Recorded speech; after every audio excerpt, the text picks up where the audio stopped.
Hello everybody, my name is Joso. I'm the guy behind INA Basketball. And on the right of me is who? Jarron Crump, guys. How's it going? Alright, right now I'm in Jarron's home in Kelapa Gading, yeah. So he is Kelapa Gading person. And today I want to ask him some question. So there will be like 4 big question, 4 quarter, just like basketball, 4 quarter. Alright, just get straight to it.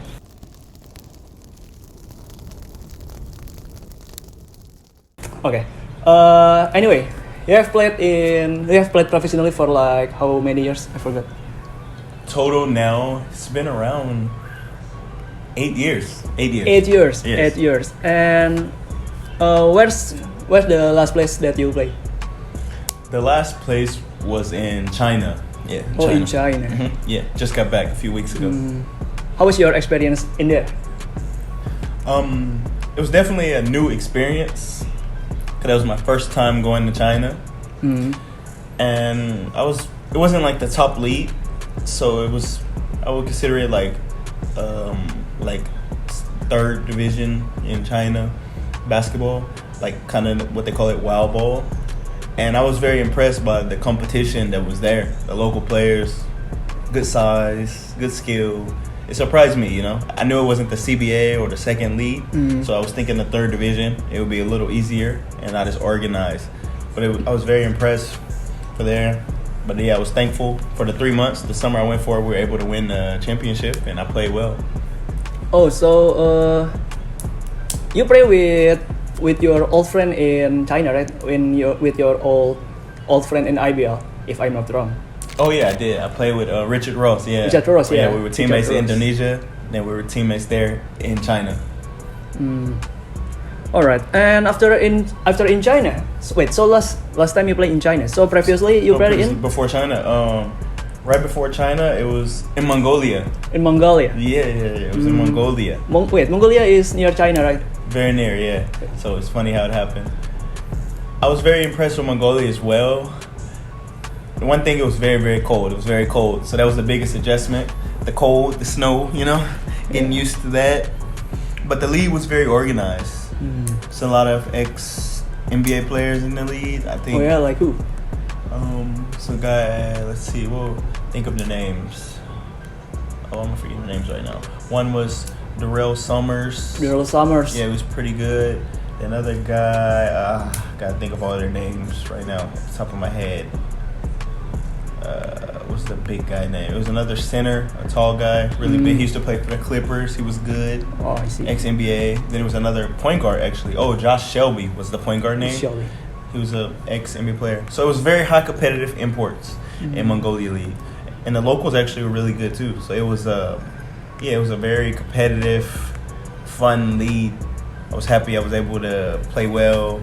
Yeah, I have watched some of your highlights in Mongolia, and I surprised that Mongolia League is so grow big right now, because like 6 years ago Mongolia League is so small, right?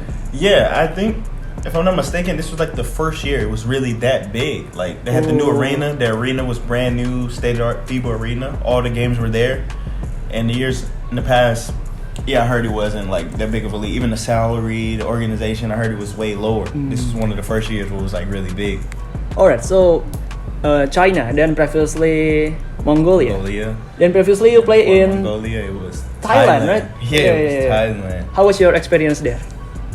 Thailand wasn't as big as China or Mongolia or Indonesia. Yeah. It wasn't as big.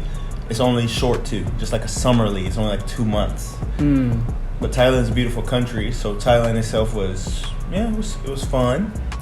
But the league there still has room to grow. It's not as big as the other leagues around Asia. Yeah, I would say, like around Asia, you know, of course everyone knows China leads. CBA is really high.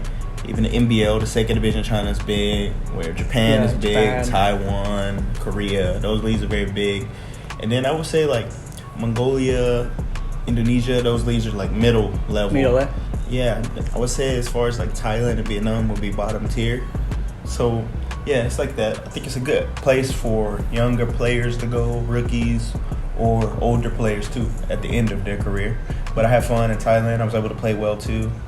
My team went to the Final Four. We almost won the championship. Oh, Final Four. Yeah. That's great. Anyway, before Thailand, this is the last, yeah. You play in Indonesian Basketball League or IBL. IBL 2022, right? Yeah, that was 2022. Do you have any like good experience in IBL or any story that you need to tell? It was fun going back. Last year I played. My last year in IBL was with the Tangerang Hawks, and that was their first year in the league. Oh, your first year, right? Yeah. So it was their first year. So it was like I was going to a new team. So you know how it goes. New teams, everything's new. You have to find the players, new players, or players that didn't really get minutes played from other teams. So it was a good experience, learning experience, and me personally, I didn't like the one foreign player on the court at a time, you know? Oh, yeah? Yeah. Like, no excuse, but it was really, really weird rule, you know? Because it's not really like real basketball. It's forcing the players to just try to rush yourself, do so And much. I think 2022 is the first year that IBL applied that rule, right? Yeah, that was the first year too. So it took, I seen this year, like 2023, a few of the other imports that played last year, they're doing better this year because they're kind of used to it. But I know basketball. Even if you know basketball, you can tell it's not like real basketball though. Because sometimes those players would like to make the pass, or they would like to relax a little bit and play the game the right way. But they know they're only playing so little minutes, so it's like it forces you to only do one thing. So that was my biggest thing. But I was happy, made it to a healthy season, and I had some big games where I scored a lot of points that year in IBL. And then the biggest highlight I would say was winning the dunk contest again last year. Can you tell more about your dunk contest experience in Indonesia? Well, I think the first year I won was like 2016. 2016, yeah. And then I won like again. pre-season, right? And then I win again in 2022. So I think that's quite funny. 7 years later to still win. So I think that's a good testament to my hard work and taking care of my body. I don't think anyone wins it when they're young, then 7 years later when they're older they still can win again. So that was a pretty fun accomplishment to show myself like, hey, if you stay true to your workout and stuff, we'll talk about those later, like what I do, working out and eating and stuff, you can still perform at a high level.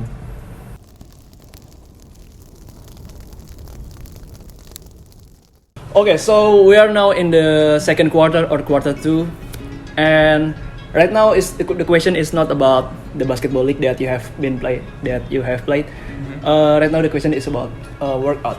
Do you have any workout tips or any food tips for us? Yes. One of the main things I would say is make a schedule, make a plan. Sometimes some people maybe just go to the gym, basketball gym or the gym, and just work out. It's important if you have a plan, write it down or put it in your phone with the goals and the schedule. So I always do that, like make it based on my schedule. Like if I know I need to go to Indonesia or China to play, if I have 2 weeks, I'll make a whole schedule for 2 weeks of how I want to work out to prepare properly. And I go to the gym. It depends. If I'm not playing any games, I lift weights kind of heavy, I try to lift weights heavy, maybe like upper body, next day lower body, next day upper body, lower body, like that, rotate and then take rest. But if I'm playing games, I kind of like to do like a full body workout, like one day, like Monday, full body, then Tuesday off, Wednesday full body, Thursday off, Friday full body, like that, like not too much because I'm playing so much, running, so I don't want to, be too tired. And then in the gym, basketball, I always work on what I like to do. That's what I suggest to all young players or basketball players. Work on what you like to do. If you're a 3-point shooter, work on your 3-point shot. If you like to do floater shots like me, that's what I love to do, floater shots. I always work on my floater shots.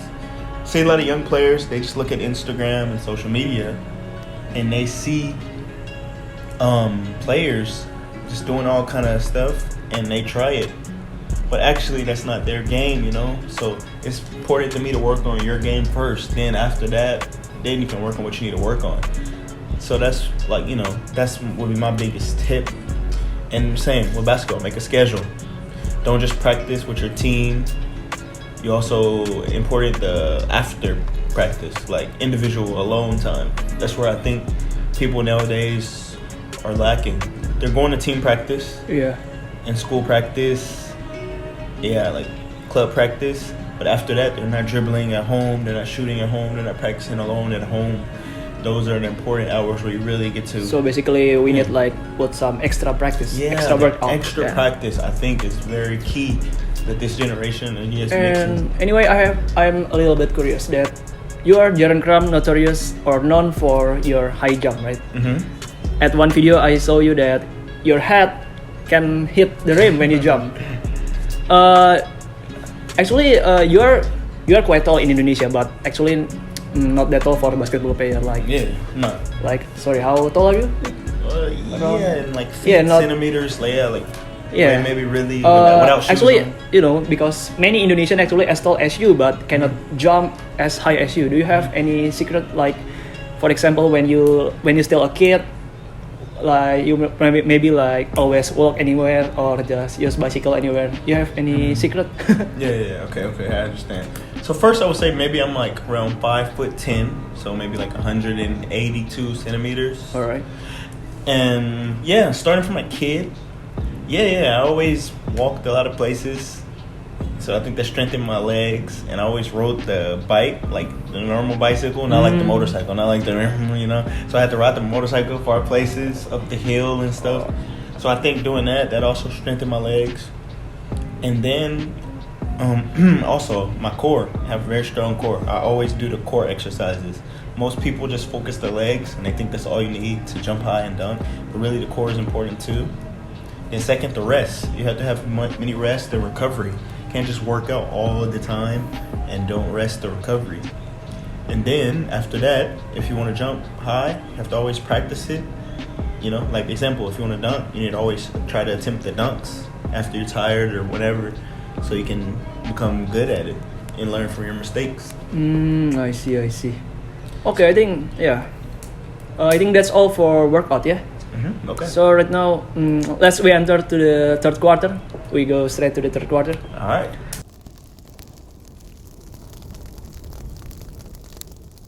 Go. All right, the third quarter is about. Oh, this is quite interesting. This is probably the best part of this video. Okay. You already in Indonesia for like probably since 2016, right? Yep, since 2016. And there's some rumor that said that you will play in Indonesia national team. Mm-hmm. Okay. What do you think about it? So first, if the opportunity ever came, I would love to. I would love to represent Indonesia. I never played before, but like actually Indonesia, like the flag. I mean, I have the flag, on my other jerseys, but I never played like for Timnas before. So that would be cool and it'd be special to me because my daughter, she's Indonesian, so that'd be cool for her. See her dad's playing. My wife's Indonesian, so it'd be cool for them to see her husband's playing. So that would be a good accomplishment. I'll be happy if it ever got to happen. But for me personally, if it's meant to be, it'll be. I feel like regardless if that happens or not, I feel like I'm still Indonesian, real Indonesian. Like some people, they bring them here and they just play for Indonesia and then they just go back and they don't forget about Indonesia. They forget about Indonesia. I feel like regardless if I get the opportunity or not, I feel like I'm really Indonesian. I support local people, local businesses, have local friends, eat local food, go to all the local cities.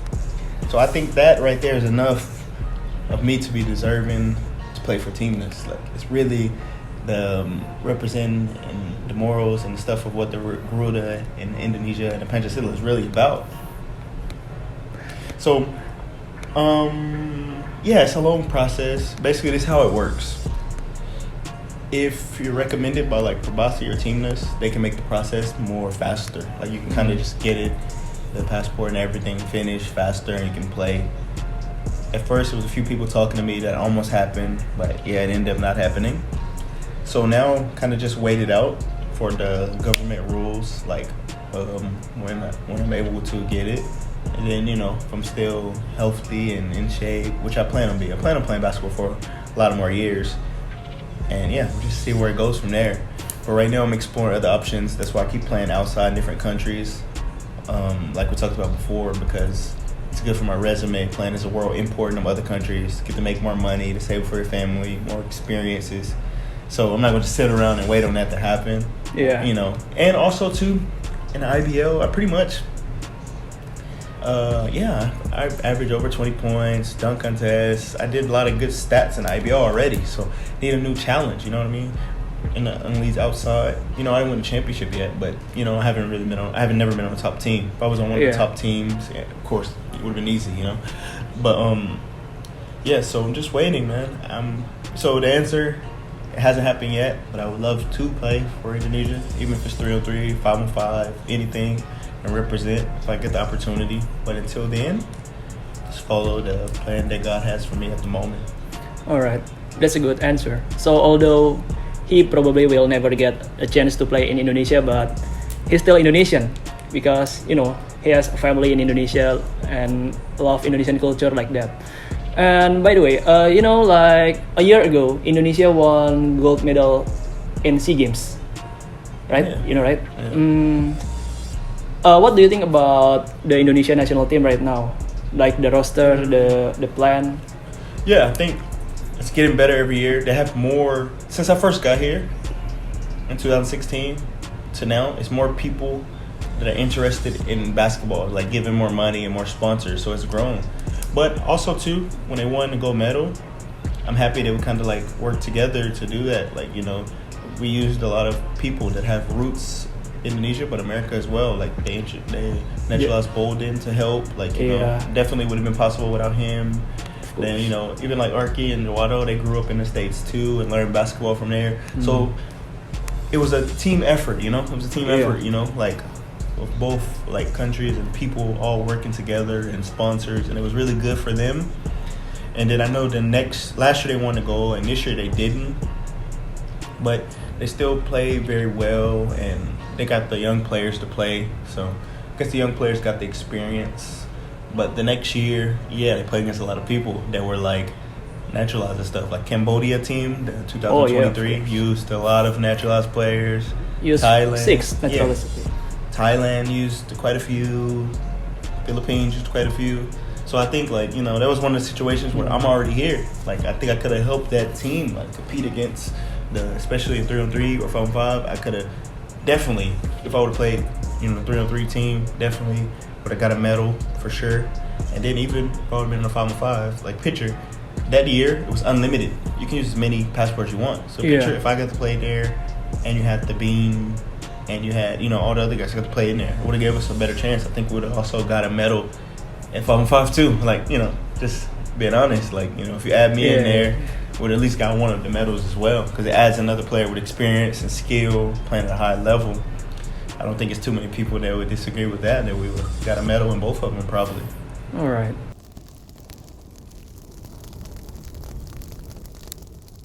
Nah oke, ini guys, sekarang kita kuarter 4, kita udah masuk pakai bahasa Indonesia ya. Oke kan pakai bahasa Indonesia? Oke, bisa. Bisa. Sebenarnya dia dari tadi bisa, cuman pura-pura nggak bisa aja ya. Biar kalian belajar bahasa Inggris katanya dia. Oke, ini di kuarter 4 ini gue ada 7 pertanyaan. Ini pertanyaannya itu ditulis oleh seseorang yang sangat misterius ya, yaitu istrinya. Oke, langsung aja. Pertanyaan nomor 1. Makanan favorit? Makanan Western atau Indonesian? Ya, Western and Indonesia ya. Oke, makanan favorite saya. So Western, saya suka pasta ya. Pasta. Ya, Okay. ya carbonara, penne pasta ya. Favorite Western ya. Terus makanan Indonesia. Oh, it's supposed to be cepat ya. Oh, I need to think ya. Yeah, wait. Nasi putih.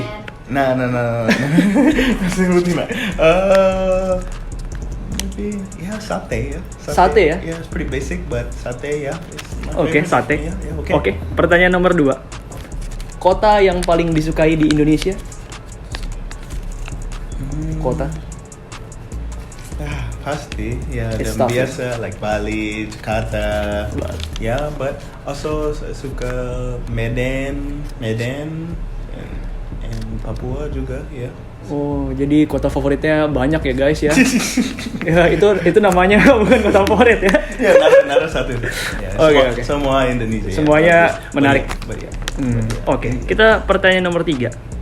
Nah, kapan pertama kali bisa ngedang? Umur berapa? Selalu cepat ya, maybe 17 tahun ya. Oh, 17 tahun. Yeah, now sekarang orang bisa 15, 16 ya, saya 17 ya. Because I wasn't, tinggi ya. So at 17 you suddenly can dunk like that? Iya, 17. Alright, Yeah. that's interesting. So for you that's still 15 or 16 you still have hope ya? Oke. Dan pertanyaan nomor 4 ya. Apakah kamu pernah main bareng pemain NBA, calon pemain NBA gitu, pas kamu masih muda? NBA, current NBA, saya main dengan Jalen Brown di Boston Celtics, Marcus Smart, siapa lagi? Ada yang All Star, but banyak NBA yang biasa ya, banyak. Oh, kamu kan pernah main bareng ini ya, Leandro Barbosa ya, pas di Barbosa. Ya, banyak NBA player. Scott McAdoo ya. Ya.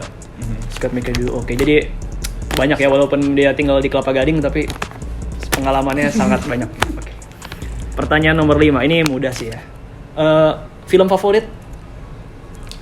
Saya favorite Will Smith ya, Pursuit of Happiness. Oh, Pursuit of Happiness. Oh ya, gue sendiri juga belum pernah nonton sih ya, jadi gue nggak tahu. Iya. Mungkin nanti nonton ya gue, tapi nggak tahu di mana ya. Oke. Nah, ini pertanyaan ke-6 nih. Waduh, tulisannya ini nih. Oke, menarik nih. Apa arti keluarga untuk Jarron? Apa arti keluarga, family? What's family means to you? Family means let's see, bahasa ya. Family. Yeah, you can speak in English too. Family means together, yeah. I would say together. Yeah. So must be together, thinking together, working together. Yeah, I would say just family means together. So people that are really your family or close must be together. And do you think family is the most important thing in your life? Yes, family is very important. Yes. Oke, sekarang kita ke pertanyaan terakhir nih, pertanyaan nomor 7. Apa goal dalam hidupmu yang belum tercapai? Your goal. Yeah. Just not really banyak goal personal, just for my, like we talked about before, my family, people close to me, hopefully they're just healthy and happy as can be, and they reach their goals. Me, very unselfish person. I work hard for family, like daughter and other family, to be happy and healthy. So if they reach those goals, then my goal is happy. Oke, itu tadi udah ya, kita udah 7 pertanyaan di quarter 4, dan ini adalah quarter 4. Kita nggak nyampe babak overtime ya, cuma nyampe quarter 4 doang. Yeah, sorry. Oke, jadi ya segitulah percakapan gue hari ini sebagai orang di balik Ina Basketball dengan best dunker from Dallas, tapi sekarang best dunker in Kelapa Gading, Jarron Crump. Oke, terima kasih. Oh ya, ngomong-ngomong, kalian bisa banget follow IG-nya Jarron. Apa IG-nya? Instagram? Just nama saya, just my name. Oke. Instagramnya nama dia Jarron Crump ya. Oke deh, sekian video pada hari ini ya, dan sampai jumpa di video-video selanjutnya.